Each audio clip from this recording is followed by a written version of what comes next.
अस्सलाम वालेकुम व्यूवर्स, मैं हूँ रोज़ीना मज़हर और आप देख रहे हैं फूड लवर्स। मैं उम्मीद करती हूँ कि आप सब खैरियत से होंगे। आज मैं बना रही हूँ स्ट्रेट स्टाइल क्रिस्पी आलू की टिक्की, जो बहुत मज़े की बन के तैयार होती है। तो रेसिपी को स्टार्ट करते हैं, चलें। बिस्मिल्लाहिर्रहमानिर्रहीम। सबसे पहले तो ये देखें जी, ये हैं आलू। इनको मैंने कर लिया बॉयल करने के बाद इनको मैंने ठंडा करके फ्रिज में रख दिया है और मज़ीद इनको ठंडा होने के लिए 2 से 3 घंटे का टाइम दिया है।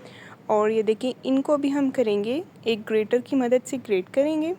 ये मोटी वाली जो साइड होती है ना ग्रेटर की, यहाँ से हम इसे ग्रेट करेंगे, या आप इसको मैश भी कर सकते हैं किसी मैशर से या हाथ से, जैसे आपको इजी लगे।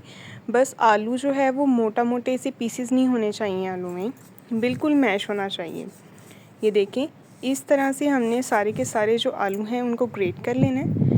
और ग्रेट करने का मकसद ये है कि आलू में जो मोटे से पीसेस रह जाते हैं वो ना हों। तो इसमें हम शामिल करेंगे एक मीडियम साइज़ का चॉप कटिंग किया हुआ प्याज, 3 से 4 बारीक कटी हुई हरी मिर्चें, और थोड़ा सा इसमें डालेंगे फ्रेश हरा धनिया, थोड़ा सा फ्रेश पुदीना आपने इसमें लाजमी डालना है, हरा धनिया भी लाजमी डालना है, इससे लुक बहुत प्यारी आती है। और मैं इसमें शामिल करूँगी 2 टेबलस्पून ब्रेड क्रम्स जो थे उनको मैंने ग्राइंड करके बिल्कुल उसका पाउडर बना लिए। और कुछ स्पाइसेस जाएंगे, नमक जाएगा 1 टीस्पून, 1 1/2 टीस्पून इसमें जाएगी दादड़ा मिर्च, और साथ ही इसमें शामिल करेंगे 1/2 टीस्पून सफ़ेद ज़ीरा, 1/2 टीस्पून जाएगी हल्दी पाउडर, और 1/2 टीस्पून ही इसमें जाएगी ब्लैक पेपर पाउडर, और 1 टीस्पून जो है वो सूखा धनिया। उसको इस तरह से उसके सीड्स को हाथों पे थोड़ा सा मल के क्रश कर लेंगे और इसमें शामिल करके हाथों की मदद से सारे मिक्सचर को हम मिक्स कर लेंगे।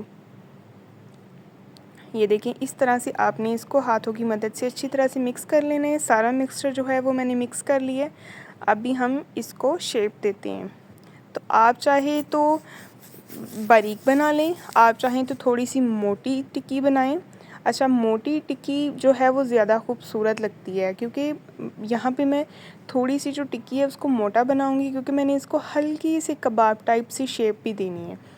टिक्की हम इस तरह की बनाएंगे कि अगर हमें कहीं दावत में भी बनानी पड़े, किसी गेस्ट के आने पे भी बनाने पड़े, तो उसकी शेप जो है वो खूबसूरत लगे, कबाब की तरह की लगे। ठीक है, तो ये टिक्की जो है बहुत मज़े की बन के तैयार होती है। आपने इसको लाजमी ट्राई करना है। और ये देखें, इस तरह से जो है इसको शेप दे लिए। इसके किनारे जो हैं वो आपने उनको हल्का सा हाथ से प्रेस करके गोलाई में बना लेना है। किनारे इसके जो हैं वो बिल्कुल बारीक नहीं होने चाहिए। ठीक है, ये देखिए, मैं आपको अभी बताती हूँ। इस तरह से आपने शेप देनी है पहले, और इस तरह से हाथों की जो 3 उंगलियां हैं उनसे हल्का सा इसको ऊपर से प्रेस कर देना, ताकि ऊपर से जो इसकी शेप है वो थोड़ी सी गुलाई वाली हो जाए, कबाब की तरह की हो जाए। तो ये देखिए, बाकी की सारी जो टिक्कियाँ हैं वो इसी तरह से बना के तैयार कर लेंगे। साथ ही अगर आप मेरे चैनल पे नए हैं तो सब्सक्राइब कर दें, लाइक कर दें, बेल आइकन प्रेस कर दें, ताकि आपको हर नई आने वाली वीडियो का नोटिफिकेशन मिले। और ये देखें, नेक्स्ट प्रोसीजर है हमारा फ्राइंग का, जो कि बहुत अहम है। थोड़ा सा ऑयल लेंगे फ्राइंग के लिए, बहुत ज़्यादा इसमें हम डीप फ्राई नहीं करेंगे। और ये जो सारी की सारी टिक्कियाँ हैं इनको स्टेप बाय स्टेप मैं इसमें डालूँगी। अच्छा, आपने बर्तन के हिसाब से इसमें फ्राई करनी है। बहुत ज़्यादा ओवर टिक्कियाँ अगर हम इसमें पहले ही डाल देंगे तो ये एक दूसरे को देख के डर जाएंगी और ख़राब हो जाएंगी, टूट जाएंगी। इसलिए ओवर नहीं करना काम, ठीक है, उतनी ही डालनी है जितनी पैन में जगह है। और ये देखिए, 1-1 मिनट के लिए इसको हम दोनों तरफ से फ्राई करेंगे। ये देखिए आप, कितना प्यारा खूबसूरत सा कलर आ गया है। इसके ऊपर कुछ भी अप्लाई करने की आपको ज़रूरत नहीं है, क्योंकि जो इसमें मैंने ब्रेड क्रम्स डाले थे उन्होंने इसकी बाइंडिंग जो है वो बहुत अच्छी कर दी है। आप चाहें तो ब्रेड क्रम्स अगर नहीं अवेलेबल तो आप इसमें 2 टेबलस्पून चावल का आटा भी डाल सकते हैं। अगर वो भी नहीं तो आप इसमें 2 टेबलस्पून कॉर्नफ्लोर भी ऐड कर सकते हैं। इन दोनों चीज़ों से इसकी बाइंडिंग बहुत अच्छी होगी। ये देखिए, इसके ऊपर हमने शामियों के ऊपर कुछ भी नहीं लगाया, इस टिक्की के ऊपर जो है ना वो कुछ भी नहीं लगाया। ना एग का इस्तेमाल किया है, ना बेसन का इस्तेमाल किया है, किसी भी चीज़ का नहीं। वो जो फ्राई हो गई हैं उनको मैंने निकाल लिया साइड पे। अभी बाकी की जो हैं टिक्कियाँ इनको भी हम इसी तरह से फ्राई कर लेंगे। अगर आपको मेरी वीडियो पसंद आए तो अपने प्यारों से इसको लाजमी शेयर किया करें। लाइक करना ना भूलिएगा, सब्सक्राइब करके लाजमी जाइएगा। और ये देखें जी, इसी तरह से इसको 1 मिनट के लिए एक साइड से पकाएंगे और 1 मिनट के लिए ही दूसरी साइड से पकाएंगे। एक तरफ देखिए कितना प्यारा कलर आ गया है, इसकी साइड को हम कर लेंगे चेंज। अभी इस साइड से भी 1 मिनट के लिए जब इसको मतलब पक जाएगी, कलर खूबसूरत सा आ जाएगा, तो दोबारा से हम 30 सेकंड के लिए दूसरी साइड से दोबारा से हल्का सा इसको कलर जो है वो डार्क करेंगे ताकि और भी खूबसूरत लगे।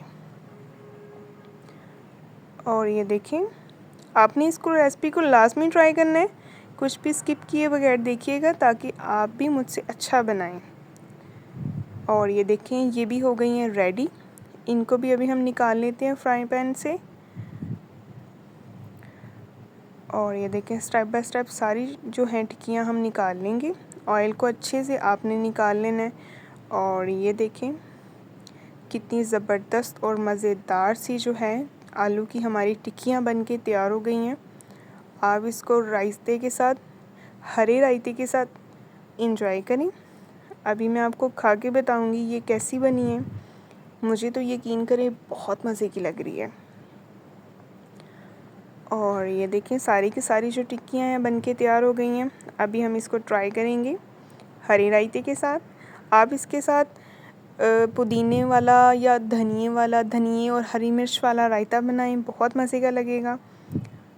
ये बहुत मज़े की बनी है, आपने इसको लाजमी ट्राई करना है। मुझे फ़ीडबैक में लाजमी बताना है कि आपको मेरी रेसिपी कैसी लगी है। नेक्स्ट इंशाल्लाह हम मिलेंगे एक बहुत ही प्यारी और नई वीडियो के साथ। अपना बहुत सारा ख्याल रखिएगा, अपनी दुआओं में याद रखिएगा, रेसिपी को लाजमी ट्राई कीजिएगा, मुझे फ़ीडबैक देना ना भूलिएगा। और जाते जाते लाइक लाजमी कीजिएगा और सब्सक्राइब भी कीजिएगा। तब तक के लिए अल्लाह हाफिज़।